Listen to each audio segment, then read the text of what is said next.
예, 시청자 여러분, JTBC 뉴스룸을 시작하겠습니다. They landed in the water east of North Korea and didn't present a threat to the United States or to South Korea or Japan. 예, 지난 주말에 북한의 도발을 두고 과연 미사일이냐 아니면 단순 발사체냐 이에 대한 논란이 이어지고 있습니다. 자유한국당은 문재인 정부는 미사일을 미사일이라고 말도 하지 못한다, 북한 눈치를 보고 있다면서 맹비난하고 있습니다. 그런데 미국 정부 역시 미사일이란 표현을 쓰지 않았고 제재 대상도 아니다라고까지 말하고 있습니다. 하노이 회담 이후에 남북미 간의 복잡한 계산을 보여주는 대목이기도 합니다. 먼저 김태영 기자의 보도입니다. 한미 군 당국은 지난 4일 북한이 동해상으로 발사한 단거리 발사체의 성격과 종류를 분석하는 데 집중하고 있습니다. 합참 관계자는 지난해 열병식 때 공개된 무기체와 외형은 유사하다고 밝혔습니다. 그러면서 발사한 건 처음이다 보니 정밀한 분석이 필요해 아직은 신형 전술 유도 무기라고 평가한다고 전했습니다. 지난해 2월 열병식 때 공개된 무기는 러시아제 단거리 탄도미사일 이스칸데르와 유사하다는 평가를 받았습니다. 이번 발사체가 같은 종류일 가능성이 있다는 겁니다. 이번 발사체는 아직 고도가 공개된 건 아니지만 2017년 8월 북한이 동해상으로 쏜 단거리 발사체와 비행거리가 비슷합니다. 당시 발사체의 실물이 공개되진 않았습니다.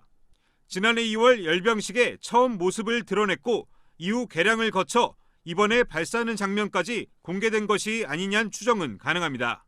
그 경우 미사일일 가능성에 무게가 실립니다. 다만 군 당국은 용어에 대해선 군 정보당국이 정밀하게 분석해가는 과정에서 용어를 규정한다며 여전히 신중한 입장을 취하고 있습니다. 국정원 역시 국회 정보위에서 이번 발사체는 지대지 형태로 판단한다고 했지만 미사일 여부에 대해선 군과 마찬가지로 한미 정보당국 간 구체적인 분석이 필요하다는 입장을 냈습니다. JTBC 김태영입니다. 폼페이오 미 국무장관은 미사일 대신 단거리 발사란 표현을 거듭 사용했습니다. 중장거리 대륙간 탄도미사일이 아니라면서 미사일 시험 동결을 위반한 것이 아니라고도 평가했습니다. 비핵화 협상의 판을 깨지 않겠다는 뜻으로 보입니다. 정효식 워싱턴 특파원입니다. 폼페이오 장관은 미국 3개 방송사와 인터뷰에서 미사일이란 표현을 한 번도 쓰지 않았습니다.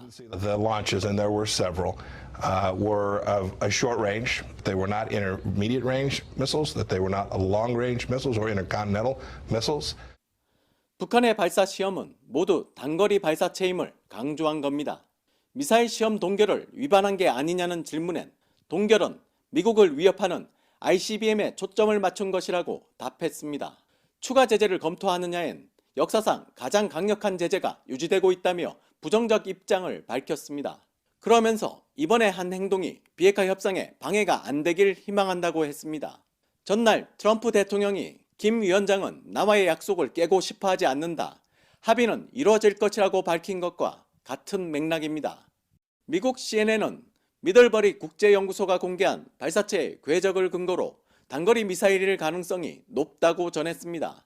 제프리 루이스 소장은 위성 사진에 포착된 발사 지점, 두껍고 자욱한 배기가스의 형태, 단 하나의 궤적은 지난해 북한이 공개했던 신형 단거리 미사일임을 시사한다고 분석했습니다. 워싱턴에서 JTBC 정효식입니다. 그렇다면 북한은 왜 이런 무력 시위를 한 것인가? 판은 깨지 않고 미국의 나름의 메시지를 분명히 주겠다는 것인데 군사 전문가들은 이를 위해서 북한이 나름대로 복잡한 계산을 했다고 보고 있습니다. 박현주 기자입니다. 전문가들은 북한이 이번 발사체의 종류와 도발의 수위를 신중하게 조절했다고 분석합니다. 탄도미사일급 신형 무기로 무력 시위를 하면서도 대화 재개의 여지를 남겼다는 겁니다. 정보당국은 북한이 나름 미국을 자극하지 않기 위해 수위를 조절했다고 분석했습니다. 이번에는 이제 과거와 조금 다르다. 물론 이제 대배 압박하는 성격은 물론 있지만 판을 깨려는 그런 의도는 아닌 걸로 보인다. 지난해 4월에 발표한 핵미사일 시험을 중단하겠다는 약속을 깨지 않겠다는 의지도 보입니다. 핵미사일은 아직 손댈 수 없지만 다른 여러 전술 무기라든가 방사포 같은 무기 개발을 통해서 자기 갈 길을 간다는. 유엔 안보리의 추가 제재 가능성도 염두에 둔 것으로 보입니다. 중장거리 미사일이나 대륙간 탄도미사일과 달리 단거리 미사일을 따로 문제 삼은 적은 없습니다. 지난달 러시아와의 정상회담, 다음 달로 예상되는 시진핑 주석의 방북을 고려할 때 우방국이 자신의 입장을 대변해 줄 수 있는 정도의 수준을 택했다는 분석도 나옵니다. JTBC 박현주입니다. 예, 자유한국당은 청와대를 향한 공세의 고삐를 쬐고 있습니다. 발언의 수위도 연일 높아져 가고 있는데 황교안 대표는 본질 없는 안보의식에 피를 토한다. 문재인 정부는 미사일이 새총으로 보일 것이라고 했습니다. 노진호 기자입니다. 자유한국당 황교안 대표는 소셜미디어에 장문의 글을 띄웠습니다. 국방부 발표가 단거리 미사일, 발사체 등으로 오락가락했다고 비판했습니다. 김정은을 지키듯 본질 없는 안보의식과 거짓말에 피를 토한다며 문재인 정부는 미사일이 새총으로 보일 것이라고 주장했습니다. 어제 북핵 외교안보특위 회의에서 했던 주장을 되풀이한 겁니다. 어린이가 무슨 새총 쏜 것도 아니고 발사체라는 말을 군에서 사용할 수가 있겠나. 참 답답하기. 한국당 소속인 윤상현 국회 외교통일위원장도 35살 세습 독재자의 협박 휘몰이에 머리를 조아리는 촛불이 됐다며 정부 비판 대열에 끼어들었습니다. 민경욱 의원은 대한민국 대통령이 김정은 대변인을 넘어 변호인이 됐다고 말했습니다. 이에 대해 청와대는 말을 아꼈습니다. 북한이 레드라인을 넘지는 않았다는 게 한미 간 공통된 인식이다. 한미 간 긴밀하게 대화하고 공조하고 있다고 말했습니다. 북한의 발사체를 미사일이라고 지칭하지 않고 있는 배경과 이후 대응이 모두 한미 간 협의를 통해 나온 결과라는 취지입니다. JTBC 노진호입니다.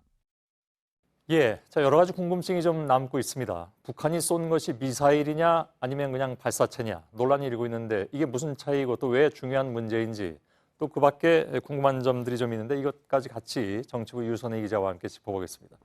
미사일과 발사체 뭐가 다릅니까? 네, 발사체가 조금 더 큰 개념입니다. 예. 이해를 돕기 위해서 그림을 좀 보면서 말씀을 드리겠습니다. 예, 이 발사체는 뭐 미사일, 로켓, 또 포탄, 인공위성 이런 발사돼서 날아가는 건 모두 이제 발사체에 들어갑니다. 예, 그 가운데서 이제 미사일을 좀 보면 지금 이제 그림으로 나오고 있는데 자체 추진력으로 날아가서 유도 능력을 가지고 목표 지점까지 마치는 발사체가 이제 미사일이라고 볼 수가 예. 있겠습니다. 자 그럼 이번에 쏜 건 뭡니까 그러면? 북한의 발표를 먼저 보겠습니다. 예, 그러니까 대구경 장거리 방사포와 전술 유도무기를 발사했다라고 이제 설명을 했습니다. 예, 이에 대해서 우리 군이 이제 공식 입장을 냈는데 북한이 쏜 발사체를 신형 전술 유도무기로 평가한다라고 했습니다. 예, 그러니까 북한이 대구경 장거리 방사포 좀 더 가까이 쏜 것과 전술 유도무기 좀 더 멀리 쏜 것 두 가지 종류를 발사를 했는데 우리 군은 그것을 신형 전술 유도무기다 이렇게 평가를 했다라는 겁니다. 예. 근데 말을 들으니까 더 좀 어려워지는 부분이 있습니다. 그러니까 대구경 방사포하고 전술 유도 무기, 그러니까 특히 이제 그 앞에 신형을 또 붙였잖아요. 신형 전술 유도 무기가 미사일이라는 거 아닌가요? 네, 그걸 하나하나 좀 따져보겠습니다. 예. 네, 북한은 대구경 장거리 방사포를 발사했는데 이건 딱 사진을 봐도 이제 미사일로 보이진 않습니다. 로켓. 이것은 로켓으로 예. 보입니다. 그러니까 자체에 추진력이 있고 어느 정도의 유도 장치도 있는 것으로 보이긴 하지만 이건 미사일 수준까지 보기엔 좀 어려운 수준으로 평가가 됩니다. 자기가 유도 장치를 통해서 찾아가는 건 아니다. 네, 예. 유도 장치가 어느 정도는 있지만 미사일 수준의 유도 장치가 되진 못하는 겁니다. 예, 여기에 더해서 이제 더 멀리 날아간 전술 유도 무기를 평가한 것을 좀 보겠습니다. 예, 이것은 자체 추진력으로 일단 날아갔고 또 목표물을 스스로 찾아가서 타격까지 한 것으로 보입니다. 예. 이것은 그러니까 미사일과 상당히 유사한 특징을 가지고 있습니다. 예. 미사일과 유사하다, 미사일이다. 이게 좀 약간 또 헷갈리는 측면이 생겼는데 그러면 전술 유도 무기가 미사일인지 확인하면 되는 거잖아요. 그렇습니다. 그런데 이제 군 당국의 평가는 여기에 대해서는 추가적인 분석이 필요하다라고 입장을 내고 있습니다. 예, 그러니까 사실 신형 전술 유도 무기를 평가한다라는 말 속에는 이 안에 미사일일 가능성도 있다라는 내용이 포함이 돼 있습니다. 예, 하지만 미사일이라는 단어를 쓰지 않았을 뿐입니다. 폼페이오 미 국무장관도 비슷한 맥락에서 앞서 전해드렸듯이 미사일일 가능성을 배제하진 않았지만 굳이 단거리 발사체 이렇게 표현을 했습니다. 예. 지금 요 며칠 사이에 그 상황을 보면 한국과 미국이 요 단어를 선택하는데 서로 공조하고 있는 건 틀림없어 보입니다. 네. 좀 바꾸는 것도 같이 바꾸고, 그죠? 그런데 미사일이냐 아니냐가 왜 그렇게 중요한 것인가 하는 문제가 있죠. 네. 미사일은 유엔 안보리 제재 위반, 제재에 해당하는 품목입니다. 예. 그러니까 미사일을 발사했다라고 하면 제재를 받게 될 가능성이 있게 됐는데 그러니까 미사일이라고 규정하면 유엔 제재 얘기가 나오게 되고 그렇게 되면 북미 대화는 더 어려워질 가능성이 커지는 겁니다. 예. 그러니까 미사일일 가능성도 있지만 아직은 신형 발사체라서 판단하기 어렵기 때문에 이것을 발사체 혹은 신형 전술 유도무기 이렇게 좀 더 넓은 범위로 표현을 함으로써 일단은 결론을 유보하고 있는 겁니다. 예. 그러니까 한미 정부가 분석을 통해서 일단 북한이 판을 깨려는 의도를 가지고 도발을 한 것은 아니다 이렇게 보고 있기 때문에 대화를 좀 이어가려는 의도로 분석이 되고 예. 있습니다. 그 미사일이라도 단거리 미사일은 그게 제재 대상에 지금 안 들어가는 거 아닙니까? 그러니까 규정상에는 단거리가 이제 다 미사일이라고 하면 탄도 미사일이라면 다 들어가는 있는데 예. 과거에 이제 제재에 해당이 됐느냐 이제 사례를 분석을 해보면 단거리는 대체로 이제 들어가진 않았었습니다. 예. 아무튼 그래도 단거리 미사일이라는 단어까지는 아직까지도 쓰지는 않고 있는 그런 상황인 건 맞는 것 같습니다. 네. 오늘 뭡니까? 그 북한의 의도가 분석된 부분이 하나 나왔죠. 오후 4시쯤에 그 국정원에서 발표한 걸로 알고 있는데. 네, 국정원에서 국회 정보위를 찾아가서 이제 북한의 미사일 발사에 대해서 보고를 했습니다.